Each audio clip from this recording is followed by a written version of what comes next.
So welcome to meeting number 276 of May 28th. This is our traditional annual memorial service meeting for the Army Air Force Roundtable of Connecticut.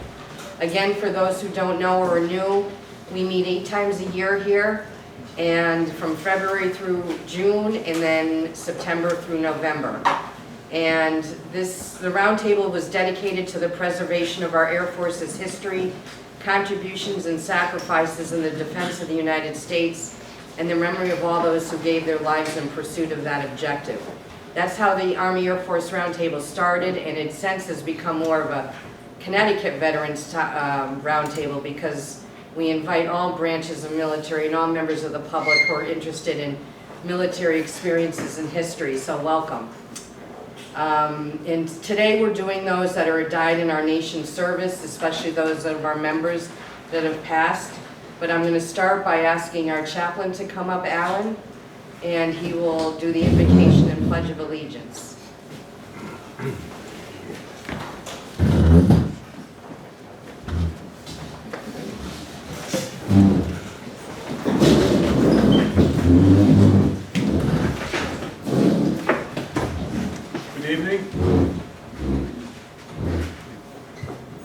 Almighty God and most gracious Father, from whom comes all blessings, we are gathered here this evening in remembrance of our fallen comrades in arms.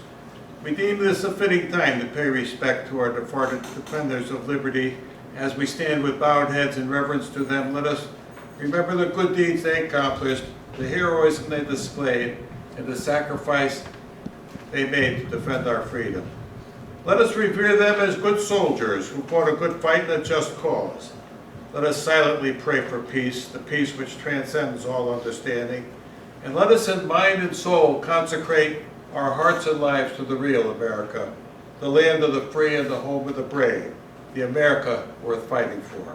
As we stand in honor to our departed defenders of liberty, we sincerely say, may their souls rest in peace. Amen. Amen. I'm not sure who's doing the Pledge of Allegiance. Do you? Oh. We'll do the Pledge of Allegiance. I pledge allegiance to the flag of the United States of America and to the republic for which it stands, one nation, under God, indivisible, with liberty and justice for all. We've been fortunate enough this evening to have a young lady with us, and the name is Zarella Alley. She's 11-year-old with the Highland School, and she was the lead in Annie last year, and she's going to sing for us.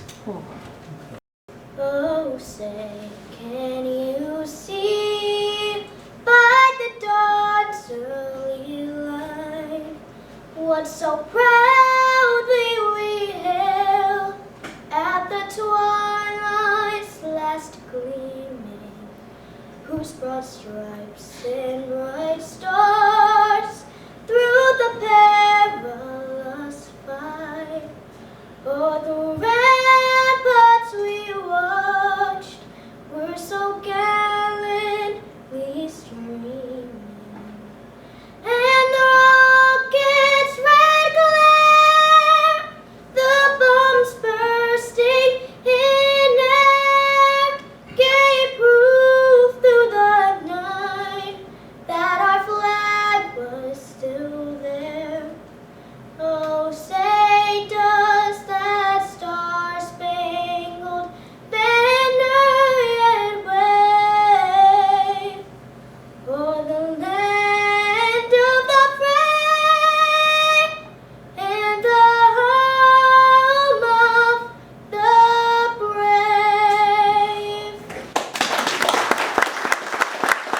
brave? This evening is intended to keep the memorial in Memorial Day. Memorial Day is a solemn, sacred day of remembrance. Veterans Day is for those who returned from the war, and Armed Forces Day is for those that were still engaged. And actually, Memorial Day was for those who made the ultimate sacrifice and never returned home. We fly our flags at half-staff on Memorial Day since more than 1 million American men and women have died in defense of our freedom. Those million-plus lives were lost in at least 10 major wars and twice that many conflict situations.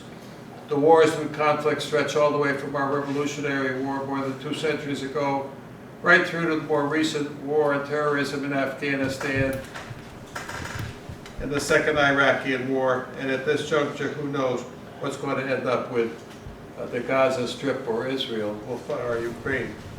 We'll find out. So on Memorial Day, we do not honor war, but rather we recall with respect the fallen heroes of our nation who fought to create and preserve the American heritage of liberty and justice for all our citizens.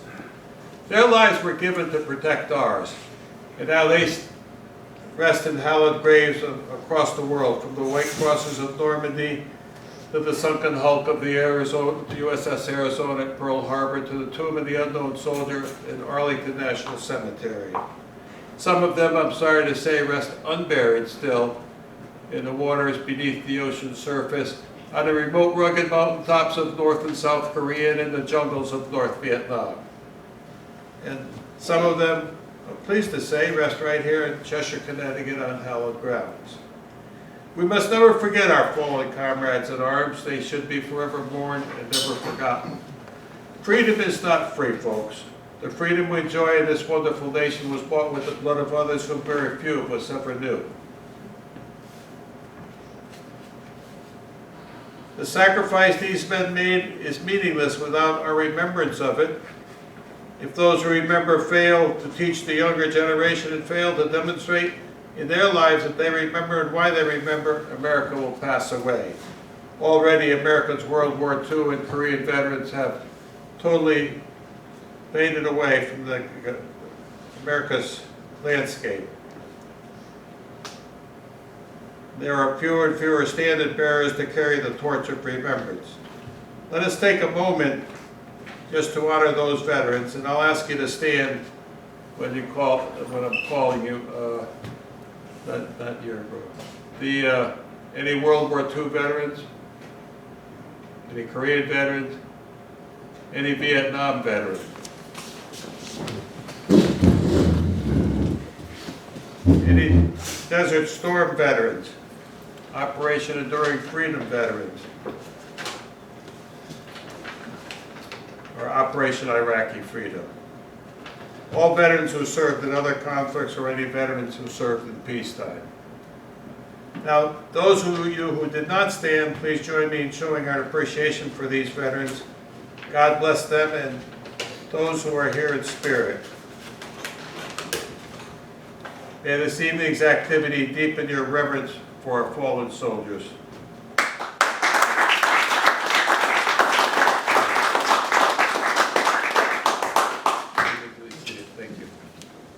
Before we read the honor roll, or before Leslie reads the honor roll, I'd like to recite a little poem that was written by a Major Cadet Kelly Strong, a third-year cadet at the Air Force Academy in Colorado.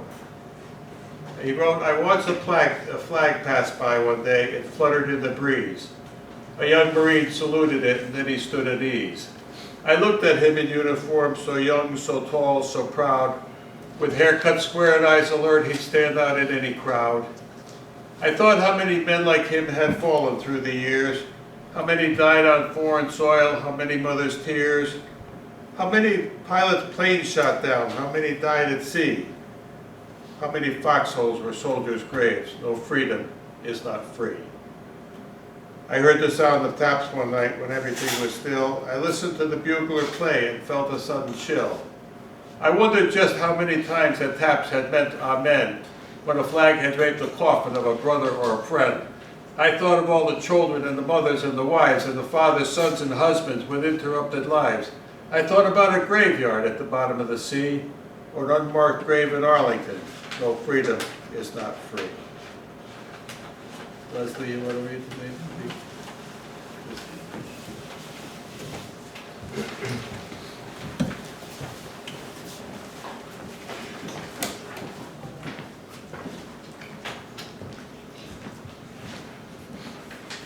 Now I will read a list of our Army Air Force Roundtable members who have passed.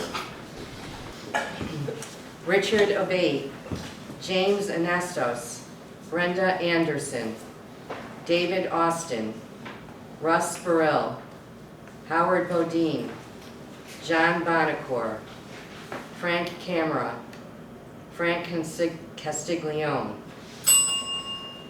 Francis Simonera, William Clark, John J. Connor, Robert Conrad, Lieutenant William Cotner, Sylvia D'Amato, Irvin Dauber, James Delahant, James Doherty, Richard Donahue,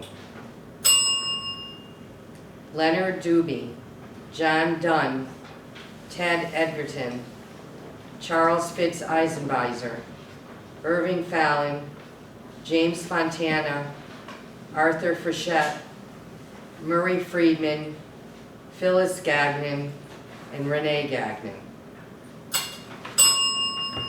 Curtis Genest, William Gelati, Roy Gelke, Fitch Guilford, Frank Hancock, James Hart, Clifton Hartman, William Bud Hartshorn, Edward Hoogerk, Harvey Hubble IV.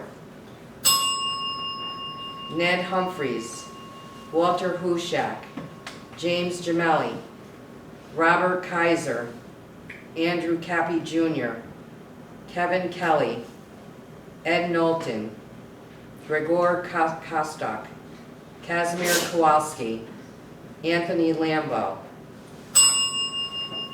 Robert Lamprun, Lou Landino, Reverend Charles Lanham, Edward Lapointe, Norman Lee, Frank LaSure, Joseph Lombardo, Norm McConey, Robert Marinero, Joseph McDermott, Jack McFarland, Frank Murdo, Alfred Moore, Judd Moore, Fritz Musel, Donald Nell, William Noah, Doris Nielsen, Frank Orr, Dave Penniman, Thomas Perry, James Kors, Howard Ray, Melvin Rice, Stanford Robertson, Harold Rochette, Donald Rowland, Ralph Rowland, Art Ruggiero, Anthony Santoro, Alexander Sachin, Ralph Shupp, John Scully, Edward Schultz, Daniel Seiss, Ken Stevens, Bertel Stigberg, Murray Stillman, Ed St. Martin, John Tabak, Donald Tall, Anthony Tetta, Charles Chuck Therio, Theodore Turek, Roy E. Tripp, James Walsh, and William Yap. Those are our deceased Army Air Force Roundtable members, and we have a moment of silence in their honor, please.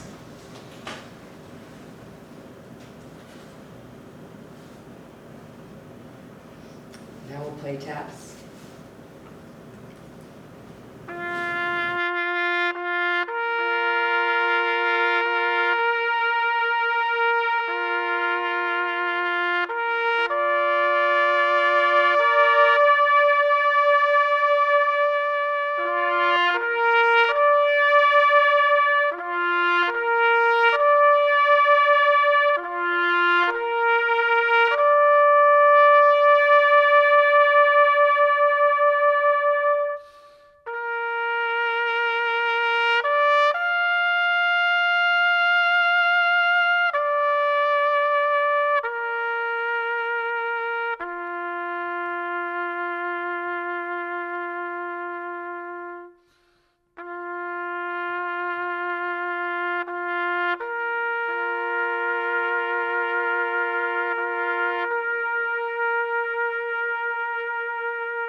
We will have Zarella come back up to sing America the Beautiful. And then after that, we're going to have a video presentation of one of the founding members of the Army Air Force Roundtable. Oh, beautiful, for spacious skies, for amber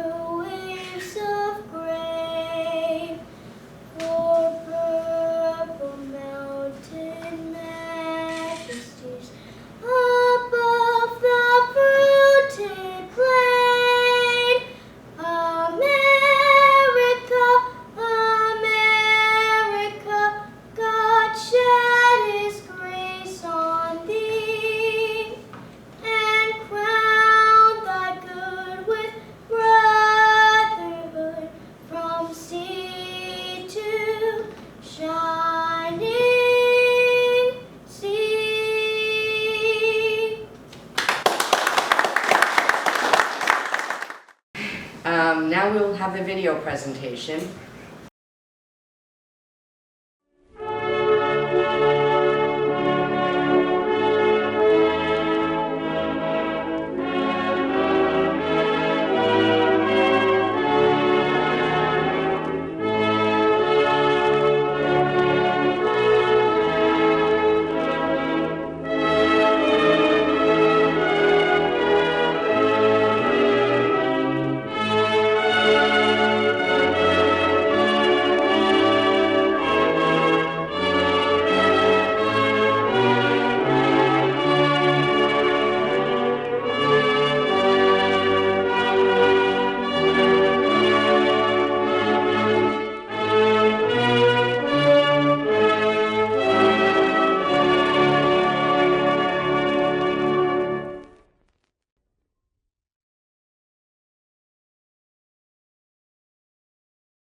Yeah, I was born in Milldale, September 3rd, 1924. Milldale was a little town of probably 200 people, very quiet farming town. I went to Lewis High School, graduated from high school in 1942. I said that during that time, the Navy man came in and asked if we wanted to help the war effort. The war was pretty well going.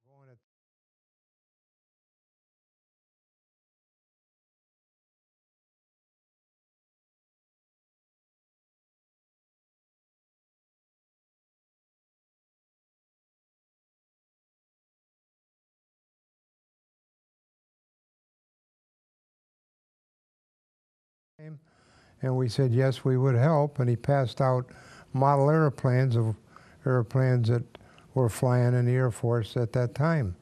The airplane that he passed out to me was a B-26 Marauder.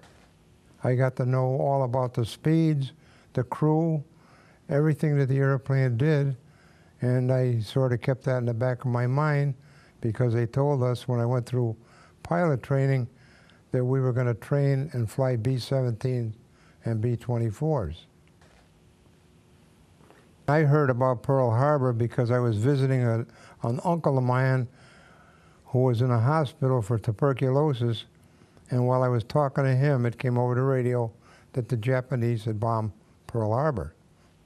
We knew at that time that every physically fit male had to register for the draft. Everybody from 18 to 36. So when I turned 18, I had to register for the draft and knew that when my number was called, I would be drafted into the Army. My civilian hope was to become an airline pilot. So when my time came, I decided that the best way to go would be to join the Air Force and become an Air Force pilot. I was living in Glendale, California at the time, studying aeronautical engineering at a two-year college. There was 13 of us who went down to Los Angeles to take the test for aviation cadets. The test started at 8 o'clock in the morning, it ended at 12, and at 4 o'clock we got the results and found out that 10 out of the 13 failed. Within a week, 2 more were eliminated.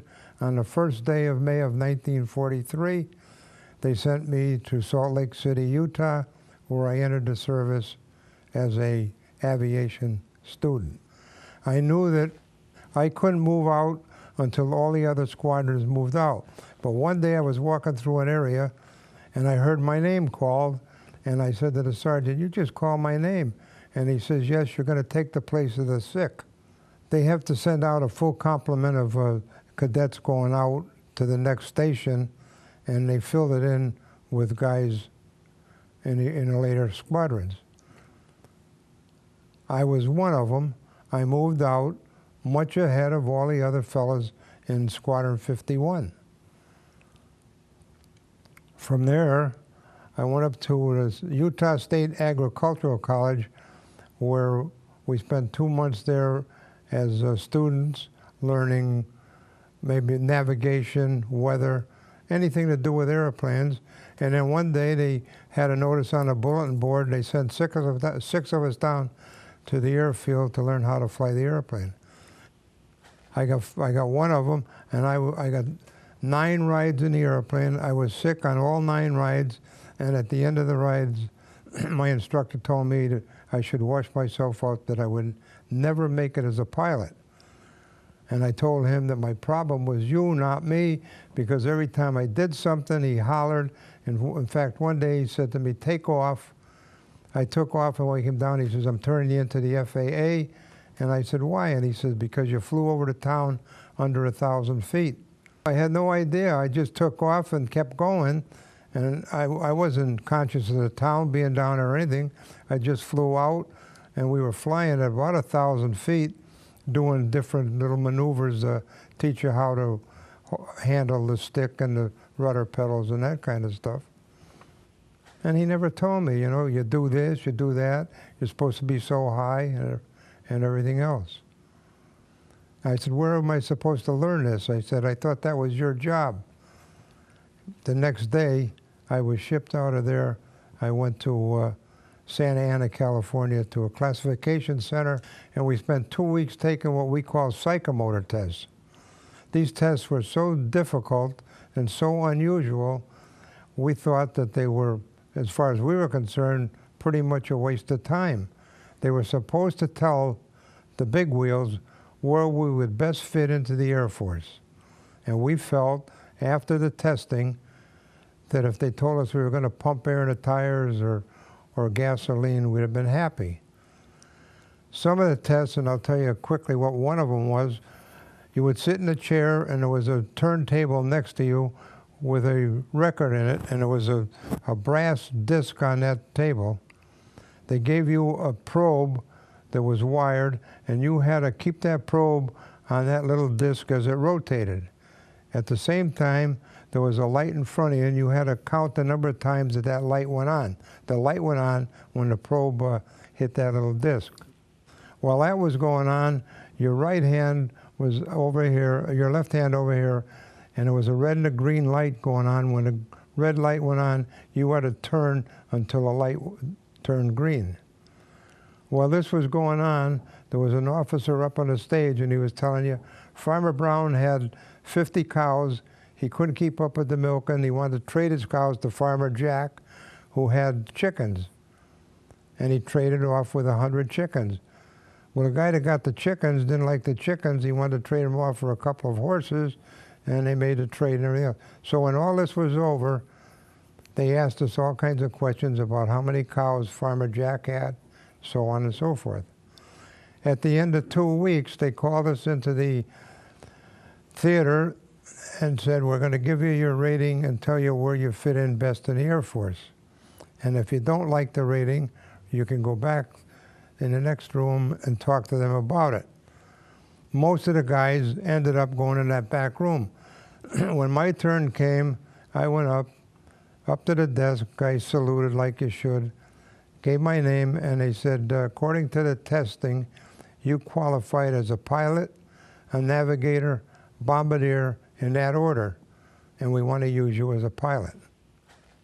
After classification, I was sent to Hemet, California, to Ryan Field, where we flew our first real military airplane. We flew the Ryan PT-22. It was a little low-wing airplane. It was considered hot for beginners. They were thinking of taking it out of the training cycle. And when you talk about hot weather airplanes, you talk about airspeeds. It came in for a landing at 95 miles an hour, which was fairly fast. I had the first ride was what they call the dollar ride. They took us up. They did everything that airplane could do. They would spin it, they would stall it, they would snap it, they would do everything. And they turned it upside down. We're at 8,000 feet, and I'm looking straight down, and that was a little scary because I had never been higher than the 2-story building. I had 7 rides in the airplane with my instructor. And after 7 rides, he said to me, take me over to auxiliary number 5. I took him over there. I landed the airplane. It was a dirt field. He got out of the airplane. He tapped me on the shoulders and he said, now take it up and kill yourself. After flying that airplane, then I went to a basic flying school up at Bakersfield, California, where we flew the BT-13, which was a more forgiving airplane. It had a canopy on it. And that's where we really learned to become pilots. We learned how to fly at night. We learned formation flying, a lot of long-distance flying, and instrument flying, where you're under a hood. The instructor lines the airplane up on the runway, and you take off. You get up to 2,000 feet, and he'd say, okay, it's my airplane, and he would take it and he would do everything he could to get you confused. Might turn it upside down, might go straight up, might be straight down and everything else. He'd say, it's your airplane, and when you get through, you have 2 minutes to get that airplane straight and level flying. And then he'd say, okay, now pick up the radio beam and take me in. You had to find the radio beam, a little beam with the A and the N for signal, and you had to fly that beam, pick it up, find it, fly it, and when you ended up, you would be 6 feet off the end of the runway, splitting the runway right in half. The Cessna Bobcat was the advanced airplane that I flew. We were thrilled when we saw that at the airfield because I wanted to fly the P-38. And the P-38 trainer was the Cessna Bobcat or the AT-9. And when we went to Douglas Air Force Base in Douglas, Arizona, they had nothing but the Cessna Bobcat and the AT-9s. And we thought we had it when the colonel said to us, you guys can forget your fighters, you're going to learn to fly 4-engine bombers. And everybody oohed and ahed and whatnot. And I said, well, you know, you're crazy to, some guys wanted to wash themselves out. And I said, you're crazy because let's get our commission and wings and then fight for the airplane. But 2 days before graduation, they called us in and said, we want you to fill out a paper and tell us what you want to fly. And I said, well, this is stupid. You already told us what we're going to fly. Now, at that point, I remembered what I did with the model airplane back in high school, the B-26. So my choice was B-26, B-26, B-26. They called me in and they said, here's your orders, you're shipping out tomorrow. The next day I headed for Del Rio, Texas to B-26 transition. I got off the bus there, I walked up to the gate, and the MPs didn't say to me, hey, Lieutenant, how was your trip? How was the bus? Where are you from? Or anything like that. All they asked me was, aren't you afraid to fly this airplane? I had no idea what they were talking about. Every place I went on that field, whether it was in the PX, the barber shop, or any place, all they asked me is, aren't you afraid to fly this airplane? I had no idea at that time that the B-26 had a bad reputation. I knew nothing about it. But when I got in the airplane, I knew right off the bat my instructor was afraid of the airplane. And I got 12 rides in it, and then they let me, I soloed it, but you solo it with another cadet. Well, once I got to fly the airplane, I thought it was a terrific airplane to fly. We did everything in that airplane in training. After transition, I went to Barksdale Field, Louisiana, where we formed a crew, six people. It was 2 pilots, a navigator bombardier, an engineer, a radio man, and a tail gunner. And we flew for 2 months as a group, as a team, dropping fake bombs and doing a lot of cross-country flying. And then after that, we went to Camp Kilmer, New Jersey, Then one night at about 3 o'clock, they woke us up and we were on a train. And the next thing you know, I'm looking up and I see the sign, Queen Mary. And I knew we were on our way overseas. How did you feel about that? Well, like everything else, we knew we were going to go to combat. We couldn't wait to get there. Really? Couldn't wait to get there? Couldn't wait to get there. Weren't afraid? No. How old were you? I guess I was still 18, going on 19. Okay. So we got over to England, but they had moved all the B-26s to France. So we stayed there about a month or so. Then they flew us to France, and I joined the 394th Bomb Group, and I was in the 586th Bomb Squadron. There's 4 squadrons to a group. Our squadron was stationed in Cambrai. And we started flying missions shortly after that. We would take off, and in 15 minutes we were over enemy territory, which was still France. And we usually carried 4,000 pounds of bombs, and most of the time there were 2,000 pounders in the airplane. And our main targets were bridges, railroad yards, and the V-1 and the V-2 rockets that they were sending over to Germany. The second mission I went on was over Neuenkirchen, which was a French town. It was a German communication center, and we dropped incendiary bombs. So our missions varied, but every single mission was at 12,500 feet. With a full bomb load, 4,000 pounds, we would cruise about 210 miles an hour. We would drop the bombs. We would always turn left off of the target unless there was a prisoner of war camp or a hospital down below. We would turn left. We would push the throttle up to the firewall, and we would come out at 356 miles an hour. Because we said on the way in we're working for the government, on the way home we're working for ourselves. The Germans were being sent back home. They were being pushed back, and they were pulling all their guns with them. So if the town before was manned by 100 anti-aircraft guns, by the time we got there, there was 200. That was our biggest problem, was the anti-aircraft guns. I only saw 2 Messerschmitt 109s on a mission. I saw them come underneath us.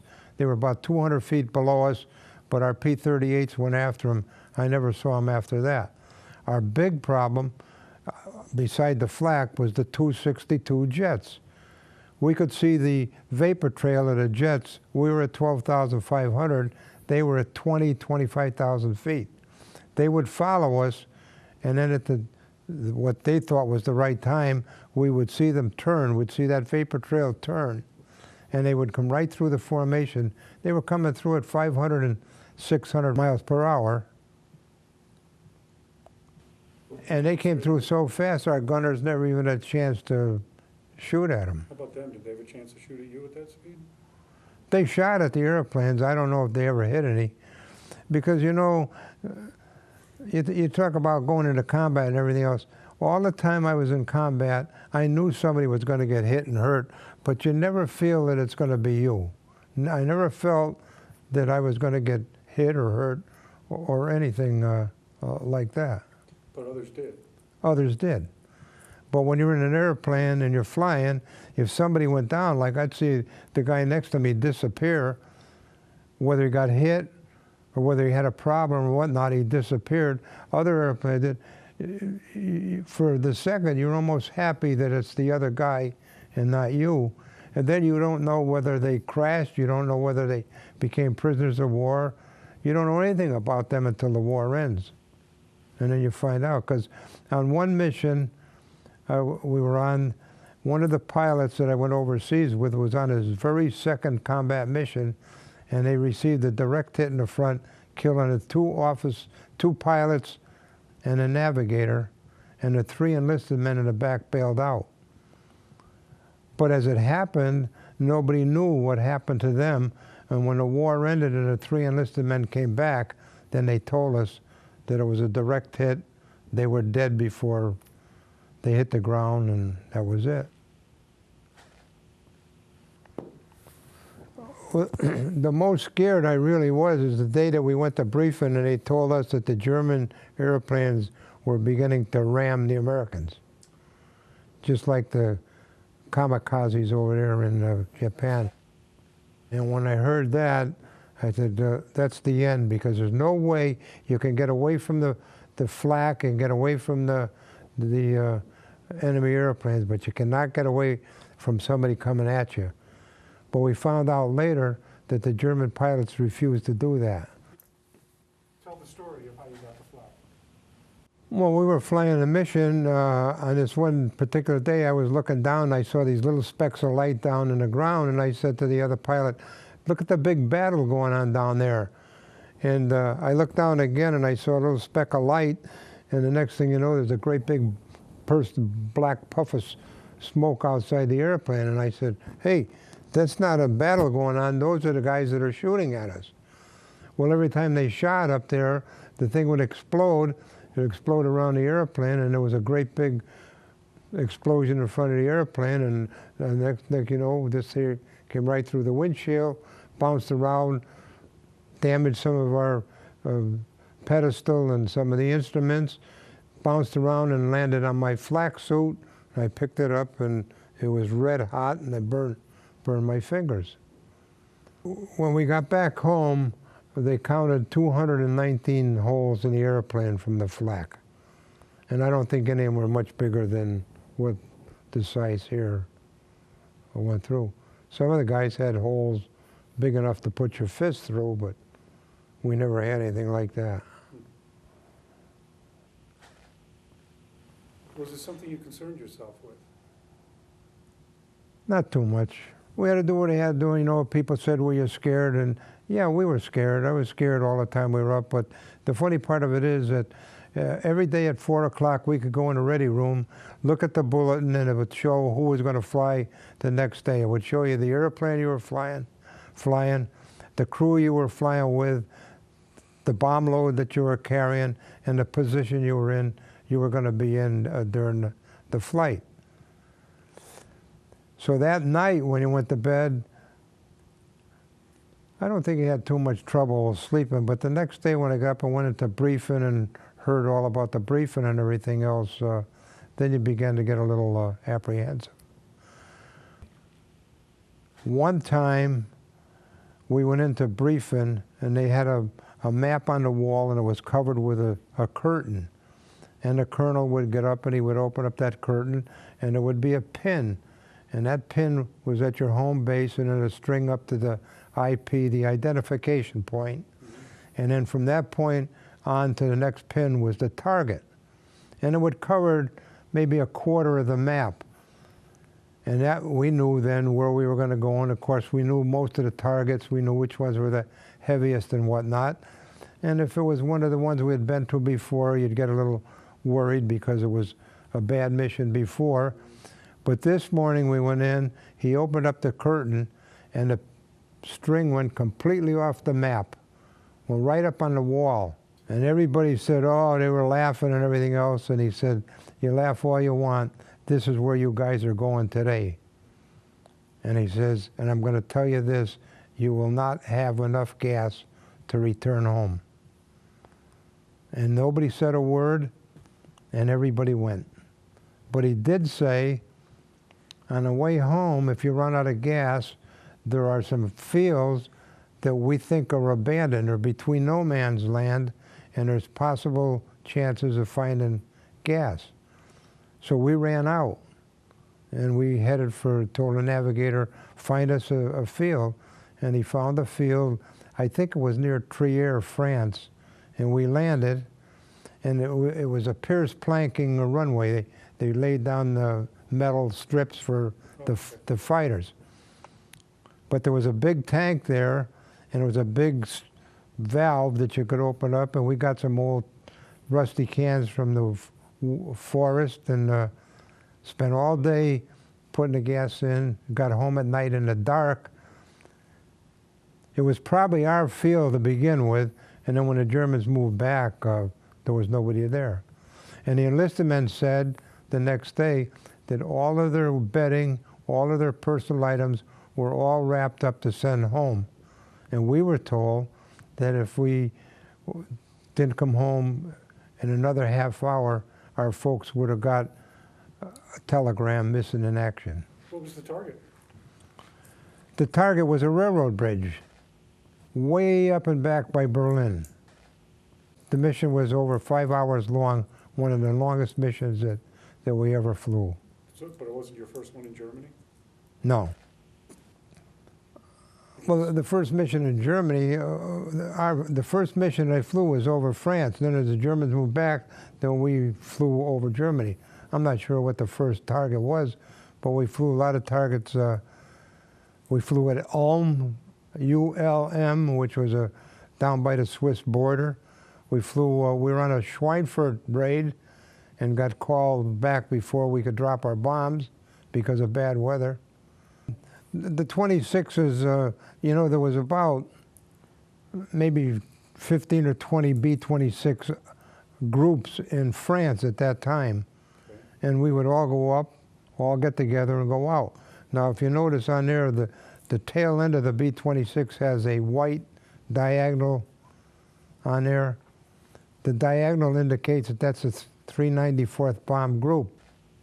The 322nd Bomb Group had a yellow triangle, so that when we took off, if you took off in rain and clouds and everything else and got to 12,000 feet, there'd be all these airplanes around there.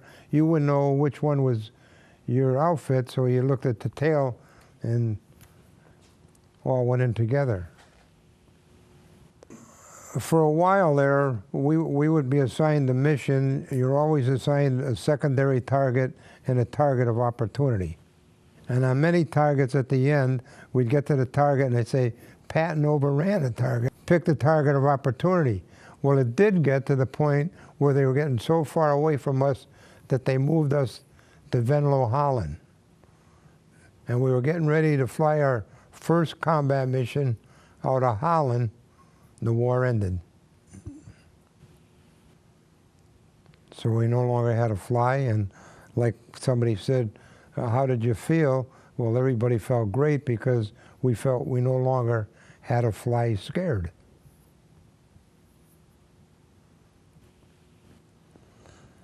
Then everybody started to get ready to go home. You had to have 85 points to come home.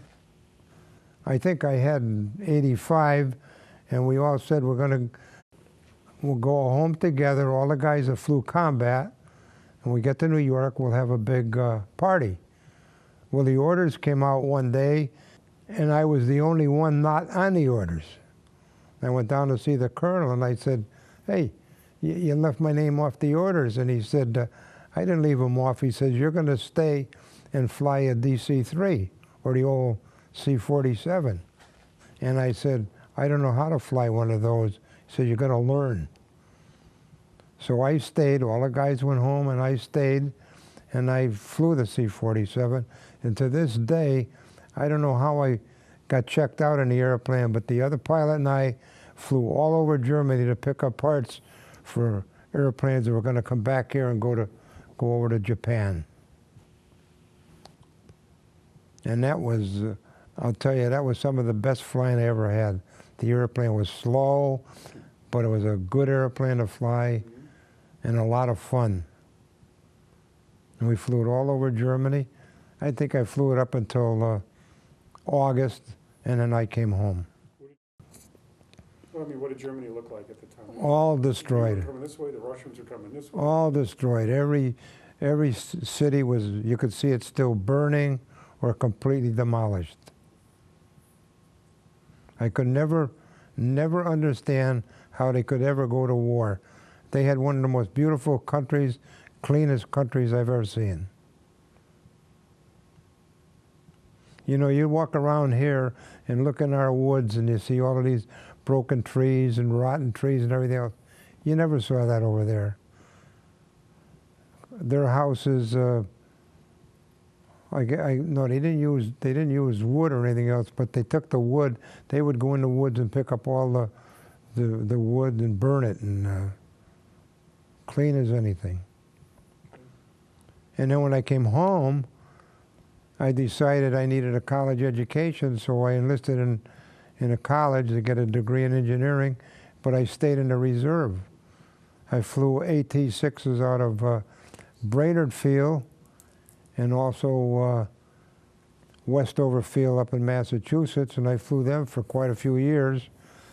And when they took the T-6s away, I transferred to Hanscom Field up in Boston, and I started to fly the single-engine jet, the T-33 or the F-80. And the reserve said, you got to get 100 hours in a year or we're going to throw you out. Well, I couldn't afford to get thrown out because I had all those years invested in retirement there. So I transferred to Rome Air, New York, to become a research and development officer, and I became a lieutenant colonel and had 30 years in, so I retired. Did you spend much time on the ground in Germany? A lot of time. Oh, you did? So when you were stationed somewhere or you landed somewhere? When I was stationed at Venlo, Holland, we could walk, that was right on the border. We used to walk into Germany and visit the little towns. And How did they take you? they took us pretty well. At first, though, I remember walking through Dusseldorf, and you know, when we went overseas, we carried a .45 pistol with us, and that stayed with us until they decided to take them back. But we were walking through Dusseldorf, and the women were coming after us. So we'd take the gun out and hold it in our hand. They were coming after you? Well, you know, guys that bailed out during the war had to look for somebody in a blue uniform to give themselves up if they hit the ground. Okay. If they couldn't find anybody in a blue uniform, they looked for somebody in a green uniform, because that was the People's Army, and they were sympathetic to the Americans. What was a blue uniform? The blue uniform was the Luftwaffe, the Air Force. They were very sympathetic. If you found one of those guys, you knew you had it made. But you'd never give yourself up to anybody in a black suit or anybody in a black uniform, because that was the German SS. And under no circumstance do you give yourself up to any women, because as soon as you hit the ground, they pitchforked and stoned them to death. The women did that? The women. Why? Because they blamed the Air Force for all the problems. Okay. They forgot that the Germans bombed London, Coventry, and all of those places. Right. But we had a town at Kitzingen. I used to go, the Army had a bar in there, and we could go in there at night and have a few drinks and stuff like that, which was better than what the Air Force had. And I can remember some nights at 1 or 2 o'clock, I'd say, I'm going back to the barracks, and I had to walk back over the river. There was a river there and a bridge, and I'd walk back through there and go back to the barracks, and a lot of nights there was a dozen or a couple dozen Hitler Youth kids standing on that bridge. And I used to walk right by them, and I thought, geez, all they had to do was grab me and throw me over the bridge. But never bothered anybody.